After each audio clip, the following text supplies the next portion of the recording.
And it looks like we are live. Let me check to see if that is actually so. Um, Unfortunately, OBS did an update right before I started this interview, so it's a good chance that it's going to try to screw me over a bit here. No, actually, we are live. So good, good, very good, very good. Yeah, it's last few times that I have streamed on OBS just after they've done an update. It's been it hasn't been good. Let me just put it that way. Anyhow, today we are in the midst of the very first July interview. So it took me a little while to get to the July interviews because, well, I've been busy doing a lot of interesting things, sweating and pain and bleeding and things like that, But I've been paid for it, and no, it's not anything nasty. It's just, well, I don't know, that I found a lot of nasty things in in the process of making that paycheck. Anyhow.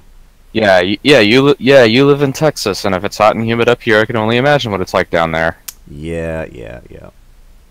So, I am joined by the bartender. How are you? Hi, I'm the bartender, resident lurker on the Chaos120 streams. And we are happy to have you here on the Chaos120 group channel. Well, this is part of the interviews series where I interview longtime regulars. These are the people that we consider family on the Chaos120 streaming group. These are people that stream with us most often, and yeah, we consider them family. So welcome to the interview show, there, Mr. Bartender. Let's see. I wanted to ask a few questions, because I'm sure that people are curious about this. Exactly how I somewhat remember that you found us through Weibo Jones. Kind of Sort of. brief us What ended up on that one. happening? Yeah, what ended up happening was I was still in college, maybe about 1.5, 2 years ago. I started doing some streams with a friend of mine from high school who at that time went by the name Subject Baguette. Unfortunately, his channel got put into the gulag and then died in the gulag. So I kind of was left without a real professional channel. For those who want to see him now, he goes by Mr. Private Eye on Discord. Not entirely sure what his plans are, but he was the one who actually put me in contact with Weibo. We hit it off. I got invited to a Chaos120 stream and kind of just kept on getting invited. Yeah, I seem to recall the first time that we kind of met you and Subject Baguette was, I would say, right around when Weibo Jones was coming back from her educational sabbatical, her all the stuff that she was doing over the holiday break and some of the early part of the year, and she was returning back to the fold as far as Chaos120 goes, and she wanted to set up some sort of debate between yourself and someone else. I can't remember exactly who that was, but It would have been Smirt. It would have been Smirt then. I was kind of just looking for anybody at that point. Okay.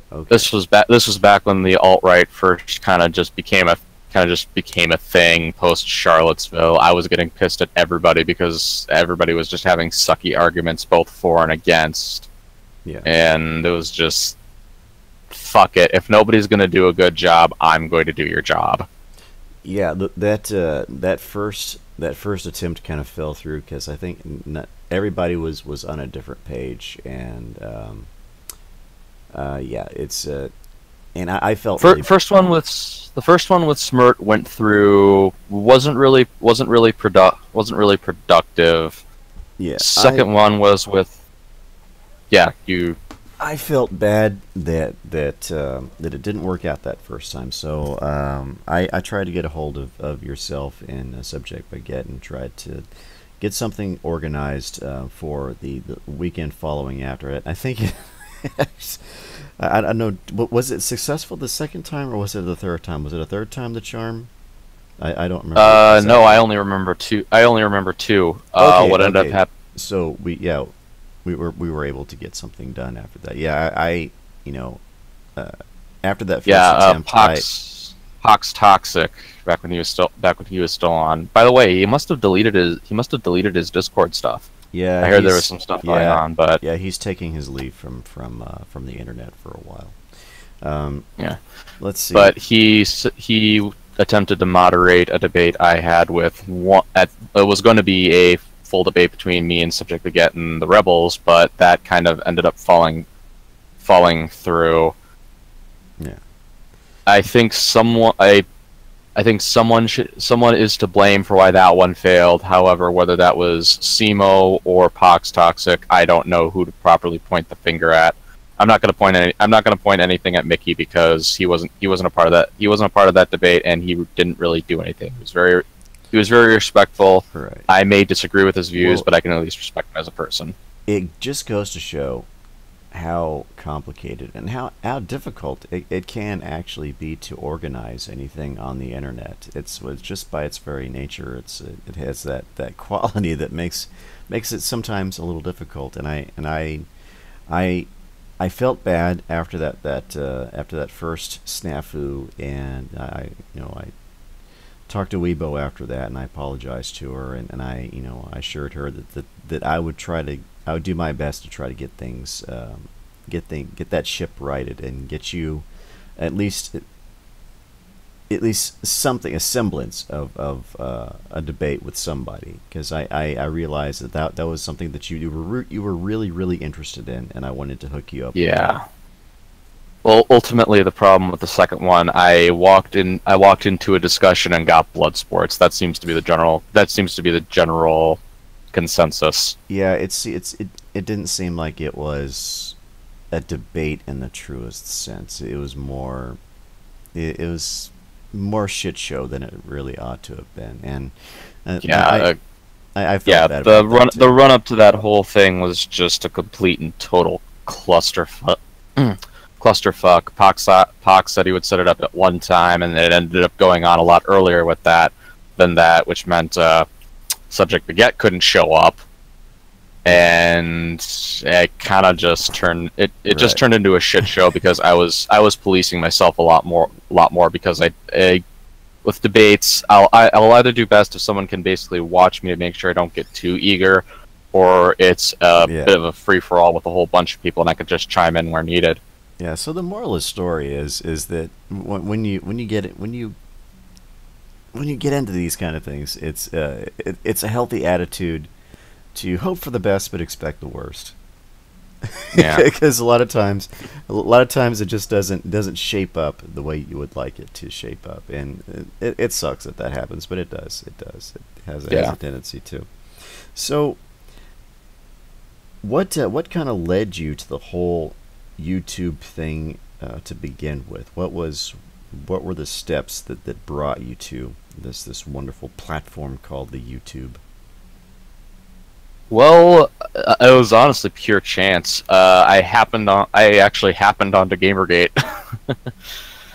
I first caught some of Sargon's videos and the whole thing. It was just like, oh, wait, what? This is a thing. Mm-hmm. I think I caught H Bomber Guy's review in contrast. His rebuttal to the whole thing was just very milk toast and not what the point was. And I just kept on gravitating and learning more about that, and kind of just being the runoff from when Gamergate won. Yeah. So it's from when I see it, it's there's a lot of misunderstanding when it comes to Gamergate, and this is certainly the mainstream media, either Yeah, wantonly or just they're just that incompetent that they don't they really missed the point and they really lost the plot. So the way I put it, and the way a YouTuber by the name of PSA Sitch puts it, I think he characterized it perfectly. Gamergate did not start with literally who's fucking around, and it did not start with the corruption. Gamergate started when it started with the Gamers Are Dead articles, when everybody kind of went out and just said, "You're all horrible sexists." Then all of the people who weren't at the one table discussing all the gossip basically stood up. A certain number of them said, "No, screw you, I just want to play my goddamn video games," and a bunch of other people just said, "Wait, what the fuck? No, I'm not that. How dare you call me that?" Yeah. Throw down the glove and let the duel ensue. You will notice that that mainstream news outlets, and I do regard the news outlets that were involved in Gamergate. I do regard them as mainstream. You will notice a certain pattern behavior, a certain tendency to throw out pejoratives with some reckless abandon. Trust me. Next on the list was when I started finding the MRAs and that whole shit show. Yeah. Like last stream I did with Irving, I basically posted everyone's depression fuel. Don't you just love all that virtue signaling? The virtue signaling's honestly not what gets me. I can kind of see the point of virtue signaling to a degree. It's kind of what you're supposed to do when you want to properly know true Scotsmen.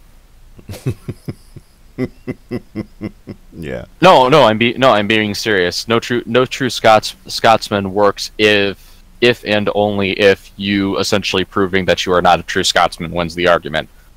Dr. Randomer Cam did a similar thing regarding what was it? Oh, not all. Not all works if, by the virtue of not all being true, the argument is refuted. There you go. That makes sense. Yeah. But what really got to me is that, wait, there are these issues, nobody's talking about them, and people actively try to shut people up about it. Don't you hate it when they try to do that? Yeah. To tell you the truth, what first got me started on politics in general was not Gamergate. It was actually a book I had just randomly found at this thrift store. 33 Questions About American History You're Not Supposed to Ask by Thomas E. Woods Jr. I'd highly recommend it. But that basically started me getting thinking about politics and turned someone who probably would have actually ended up being another SJW of sorts into the asshole we all know, and I don't know whether you love me or not. No kidding. I was actually anti-gun before college. Yeah. I didn't see a reason to own them, and it just seemed like, well, they kill people, just ban them.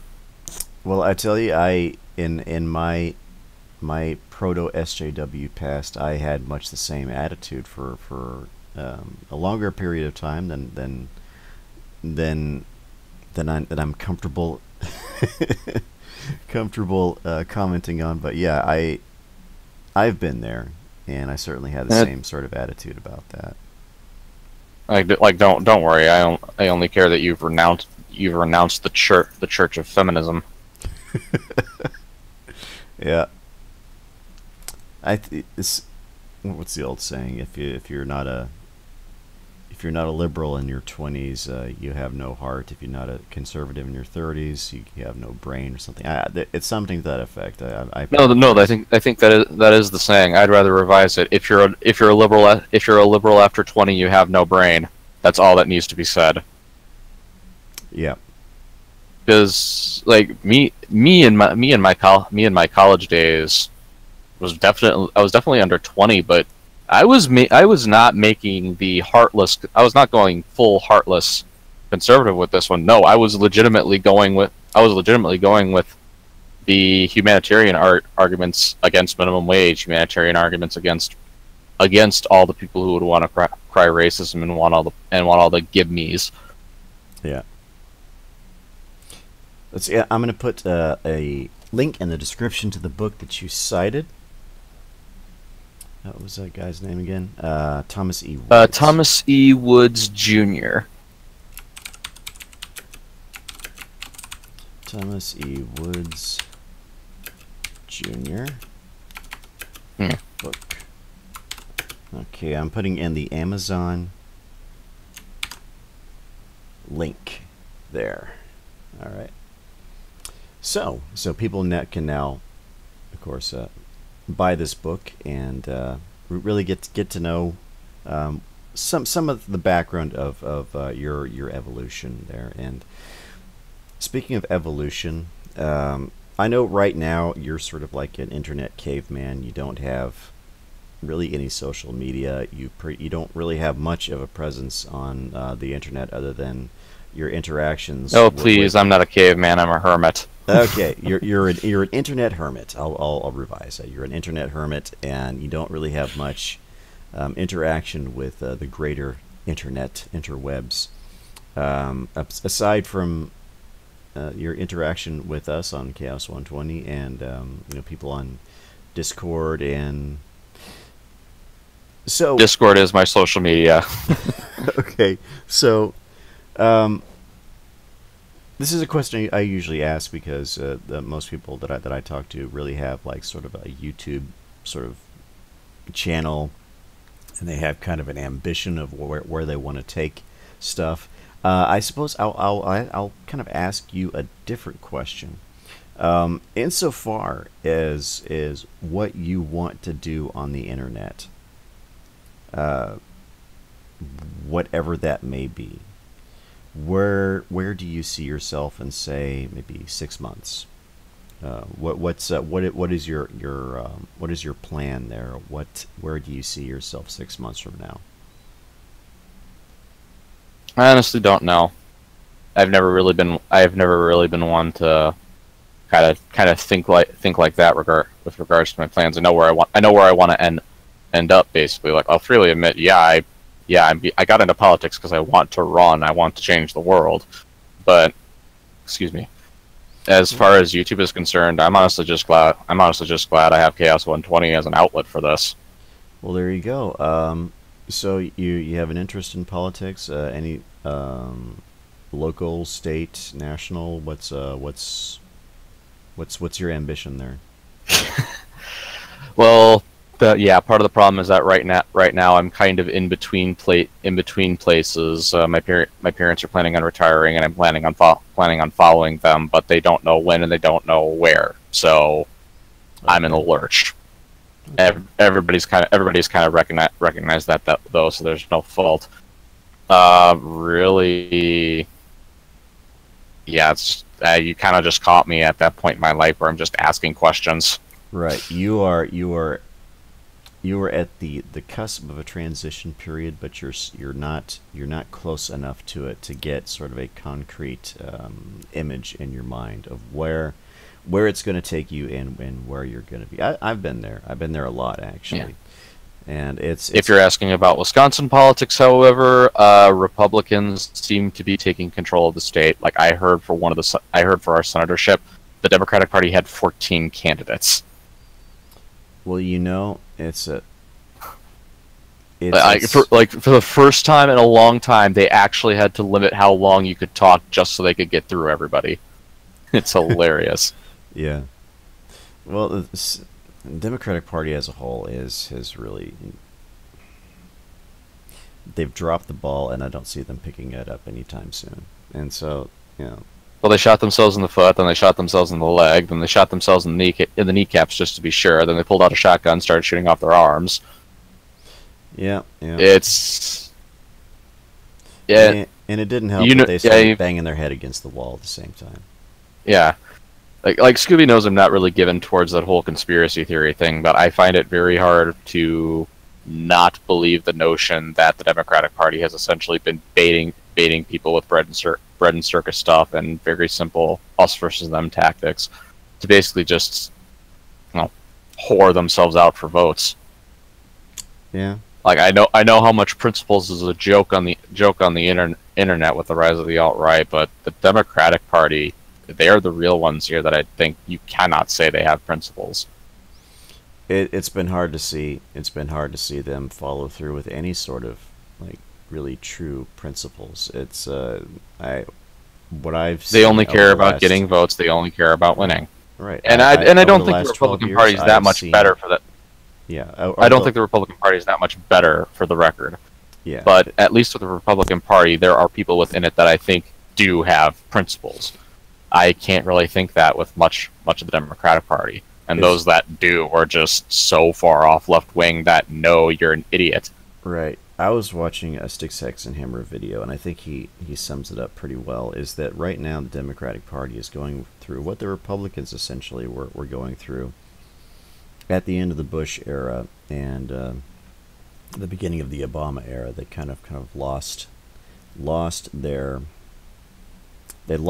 identity, and they essentially started you know backing one wrong horse after another. And I would actually go even further than Sticks.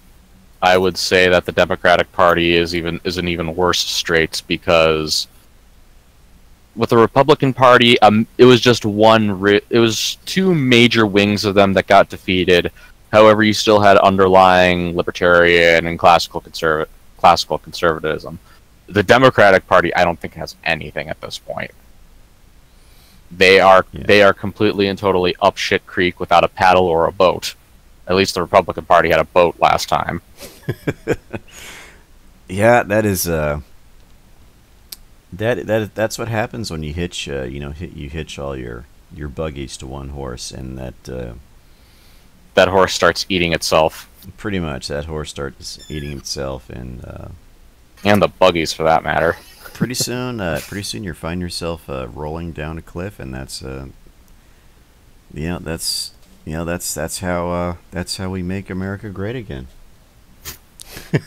Yeah, I will say this to the day I die. Trump did not win that last election. Hillary and the Democratic Party lost it. In a lot of ways, yes, and they lost it for good reason, and that's why Trump continues to win. Even after being elected, even after being inaugurated, even after being in office for well over a year now, he keeps winning because the Democrats insist on losing.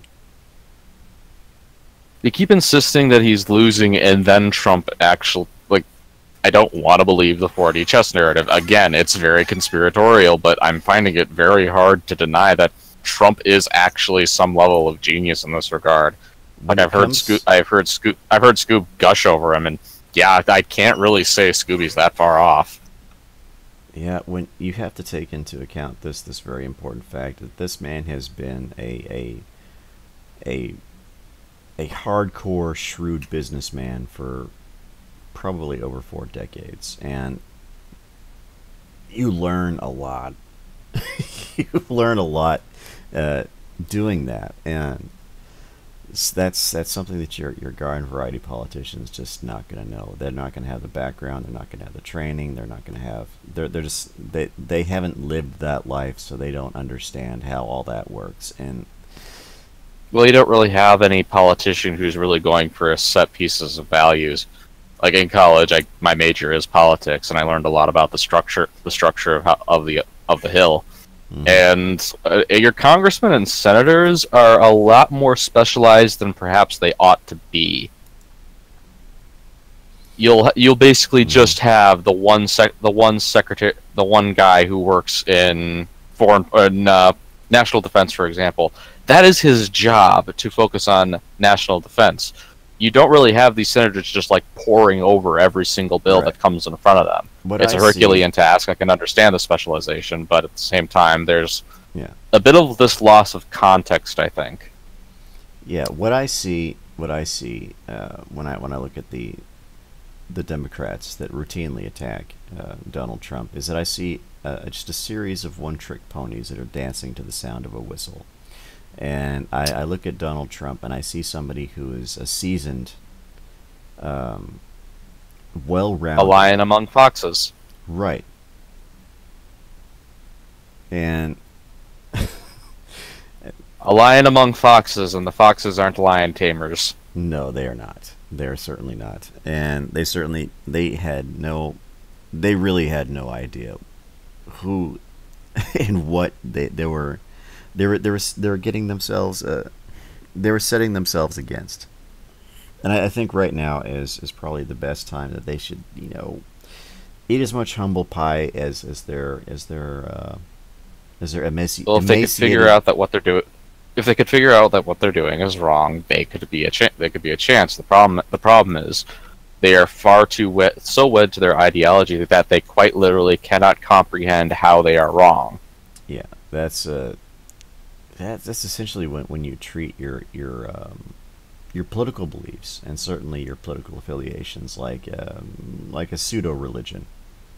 You can't get yourself off the Kool-Aid, and that's what's required to really see the playing board clearly, and they can't do that because they can't get off the Kool-Aid. Yeah, like when Trump was banning around that whole bump stock ban, I thought that was a stupid idea. I could see why he would do it, and on a very pragmatic political stance, I can understand why he did it. But on terms of like an actual policy level, no, I think it's stupid. I'm very much pro Second Amendment, and honestly, I'm one of those people who says, why can't I have an LMG with a belt-fed magazine? No joke. That's one of the biggest bad arguments I have ever seen coming out from the gun control camp. And yes, this is obviously in retrospect. The founders most certainly could conceive of repeating firearms and large magazines. For crap's sake, the Girardoni air rifle existed. Yeah, it's very hard to argue at that point that this 22 clip thing that was effectively a handheld LMG by those standards could not be conceived of as a firearm that it is legal to own. Right.